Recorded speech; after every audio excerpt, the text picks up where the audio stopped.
So Tracy and I, this week, did a little bit of, we've been working at the house, and we've been doing some planting. Whoops, my glasses are coming apart. We've been doing some planting, but the thing is, we've learned over the last 20 years is that we don't live in our own homes. We are renters. We borrow. We are kind of like stewards and caretakers of a home, but we don't ever really live in our own house. And so we have to keep that in mind. We were planting some stuff. We built a contraption. It looked like a contraption for many months because it was really ugly. And we had our neighbors. They said they were watching us to see what this thing was going to turn out to be, other than an ugly set of pallets from the pumpkin patch. And so finally this weekend, with the help of Stephen, we got it painted and we transformed it, and we began to make it into an herb garden. And we had people walking by our house and wondering, and so I've been wondering what you were going to do with that. And so now we have a little herb garden out front, and it also hides our trash cans. But all the planting we've done, we've got some raised beds going in, and we have some others. We've always thought about how that's going to affect not only us living there, but people who come after us that might live there, or how the church might use that building in the future. So we either have to be prepared to leave some of those plantings behind, or we have to plant them in such a way that they can be taken with us. And so we've really thought about that as we've been planting. And we want to be good renters, good caretakers of the property, because it's not just about us, it's about people that are coming after us as well.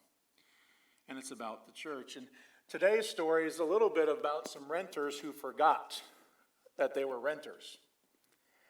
And the story takes place, Jesus is in the temple. If you remember back when we started Lent at Ash Wednesday, Jesus went from moving around Galilee and teaching and healing there to moving toward and putting his face towards Jerusalem, we're said.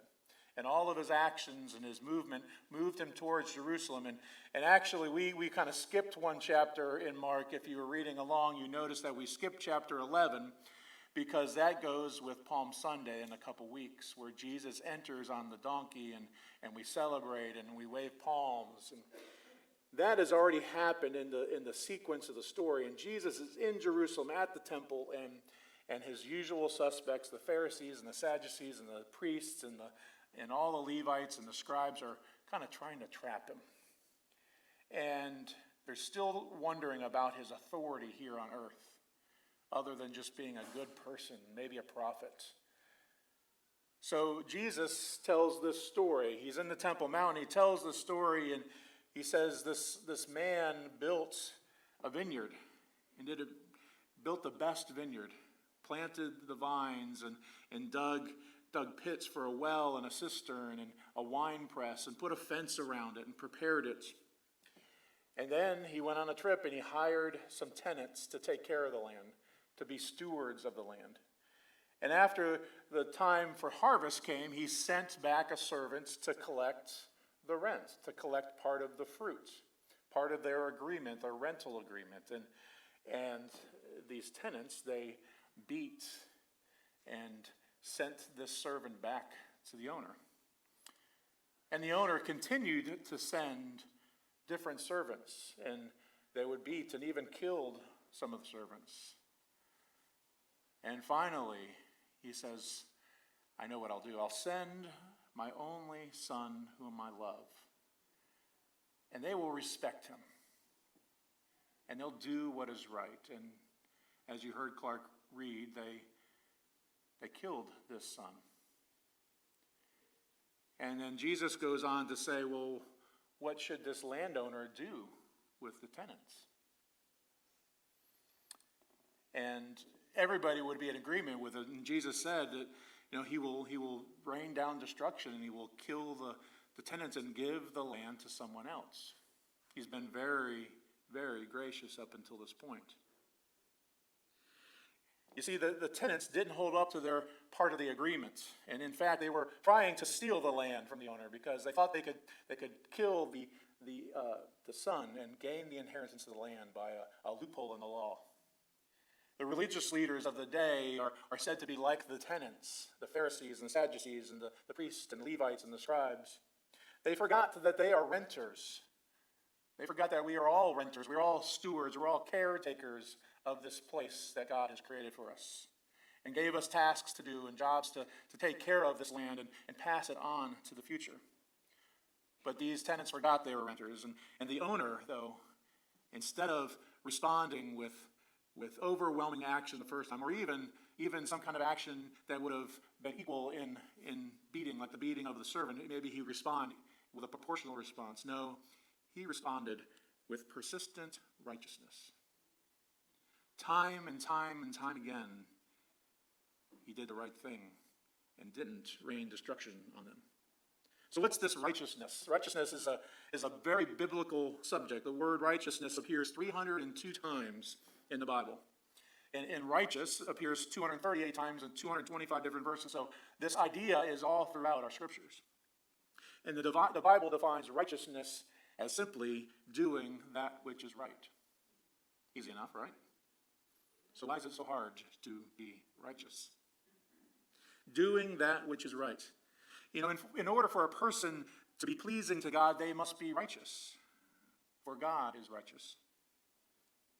And to do that, to do that which is right, to be righteous, one must know first what is right. Kind of what we're talking up here with, we need to know what is right. But that's only step one. If we know what is right, doesn't mean that we are righteous. Because we have to follow it up. It's not just enough to know what is right, we must do what is right. And that's where we become righteous. We've heard lots of biblical characters throughout the scriptures that are said to be righteous. Abel and Noah was a righteous man. Moses, Samuel, King David, Daniel and Job, Abraham, and many others are said to be righteous in God's eyes. But perhaps the one that stands out in my mind most right now this week is Joseph, the human father of Jesus. Can you rewind and remember back to Advent, to the Christmas story? Matthew 1:19 says that Joseph, her husband, Mary's husband, was a righteous man. Because he did not want to humiliate her, he decided to call off their engagement quietly. He wanted to do the right thing, but he wanted to also do the right thing for Mary. And we find out about righteousness when we get our red Bible. If we don't have a red Bible, then we won't know these stories about righteousness. We won't know about people who have been righteous, and we can follow their example, or people that have been unrighteous and warn us and not to take that road. Righteousness is knowing and doing what is right. So what about persistent? This lasting or enduring tenacity. We can think of also some people that were called persistent in the scriptures, right? What's one that you can think of? Job was called persistent, yes. What others? Mary? Mary, Mother Mary? Okay. She's, faithful, persistent. Abraham. Let me help this one. The persistent, right? Widow. The widow, right? Remember the widow was knocking, kept coming to the judge, and finally the judge said, "All right already. Your persistence has paid off." The persistent widow in Luke, and the persistence of the father with the prodigal son, right? Waiting and hoping. The persistence of the person looking for the lost coin or the lost sheep, being willing to leave all the others and go and find the one.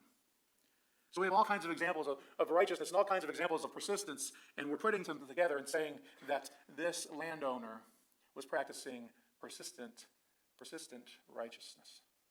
Over and over, instead of responding proportionally, instead of responding with violence and replacing violence with violence, the landowner came and expressed righteousness. The man built this amazing vineyard and came to an agreement with the tenants to rent it out. And eventually, he sent his servants to collect what he owed, but time and time again, they were turned away, they were even killed, and finally, the owner sends his son, whom he dearly loved. Sounds familiar to some other scriptures, right?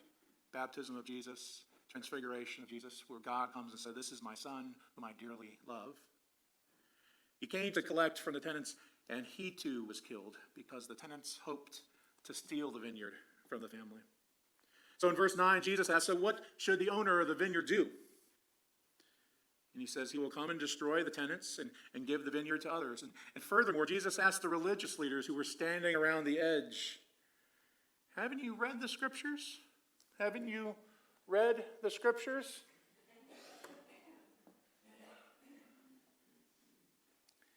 He says the stone that the builders rejected has become the cornerstone. You see, the religious leaders of the day, the tenants in this parable, have read the scriptures. They know the scriptures, but they are not doing what the scriptures say to do. They've created their own power dynamic. They've created their own kingdom where they're in power, and they have developed wealth, and they like it that way. They are the tenants in this parable. And they are not living out the ways of God. They have not held up their end of the bargain in the covenant with God, and they've rejected God's many attempts to remind them of the covenant through sending of prophets over and over and over throughout history. Now even rejecting God's Son, the cornerstone.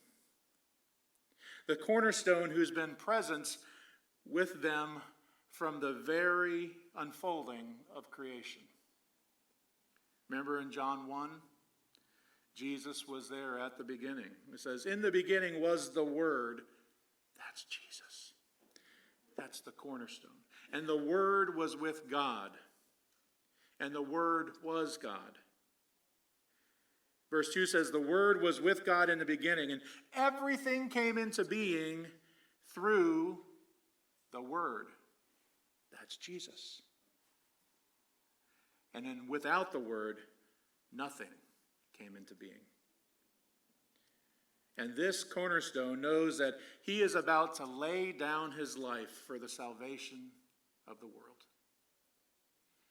You see, the cornerstone was an important part. It was the foundational response. If you go out of our sanctuary here to the left, you'll see our cornerstone. We're known as a Livingston church. It was part of a movement to plant churches in the South after the Civil War, because the the Methodist Church at that point, the Methodist Episcopal Church, had a Methodist Episcopal Church in the north and a Methodist Episcopal Church in the south.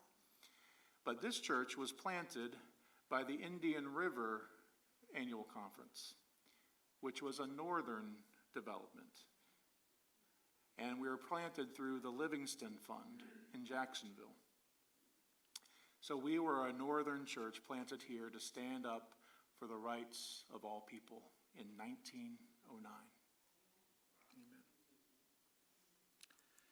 The cornerstone is an important part because the foundation, the very first stone put down, gives us an example of how we are to live our life. And Jesus is our cornerstone of our lives and of our church, to love all.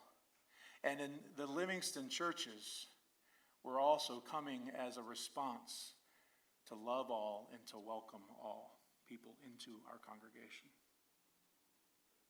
So what about us? What do we do about this? How might we develop persistent righteousness? We're in this series, Lent in the Darkroom. So how might we develop the film of our lives and the pictures of our lives so that we have, too, persistent righteousness?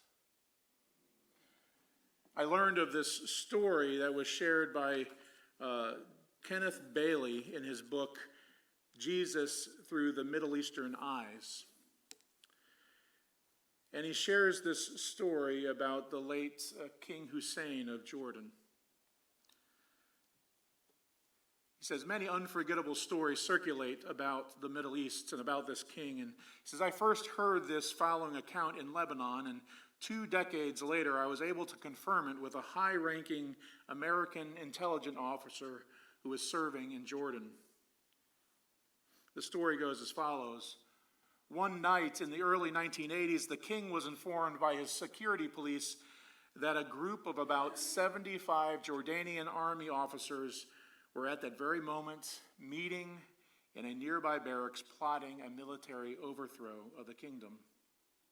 The security officers requested permission to surround the barracks and arrest the plotters. Would be a proportional response to someone plotting a coup, right? After a somber pause, the king refused, and he said, bring me a small helicopter. And the helicopter was brought, and the king climbed in with only the pilot and himself, and they flew to the barracks, and they landed on the flat roof. And the king told the pilot, if you hear gunshots, fly away at once without me. So unarmed, King Hussein walked down 2 flights of stairs and suddenly appeared in the room where the plotters were meeting and quietly said to them, gentlemen, it has come to my attention that you are meeting here tonight to finalize your plans to overthrow the government, take over the country, and install a military dictator. If you do this, the army will break apart and the country will be plunged into civil war. Tens of thousands of innocent people will die. There is no need for this, he said.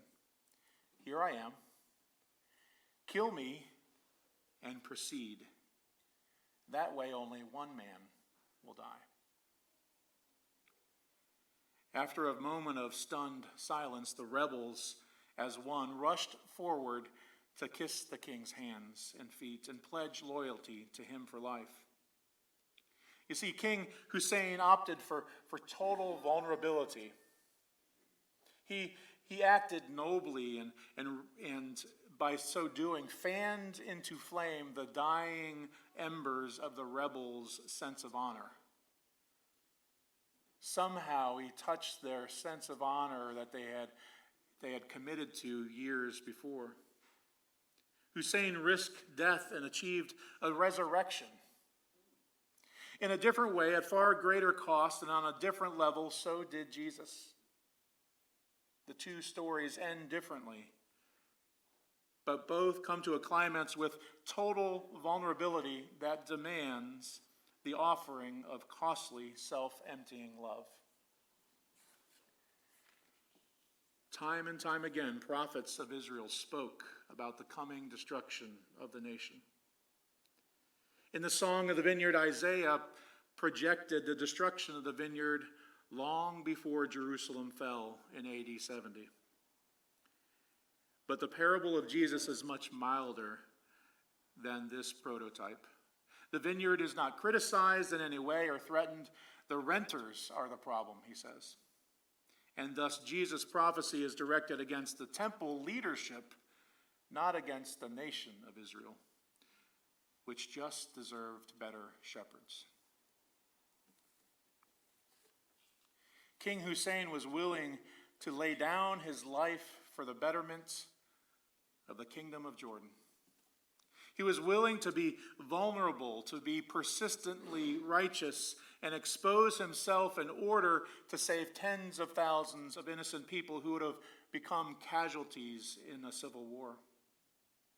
He loved his people, his land, and what it stood for so much that he was willing to die for it. He was willing to die by doing the righteous thing. Not just knowing the righteous thing, but doing the righteous thing. So in order to do the righteous thing, we must know the righteous thing. And in order to know the righteous thing, we must have read the Bible. I'm going to play that out for as much as I can get. We must have read the righteous thing and those who have done the righteous thing. Spending time in the scriptures, read or not, is one of the most valuable ways that we can develop persistent righteousness. The persistent righteousness of God as lived out in the life of Jesus Christ. By spending time in the Scriptures, we see examples of those who have been righteous, and we can follow them. And we see examples of those who have not been righteous, and we can turn away from their leading. An easy way to do this is through the daily readings. I think it's a goldenrod sheet, right, this week in your worship guide.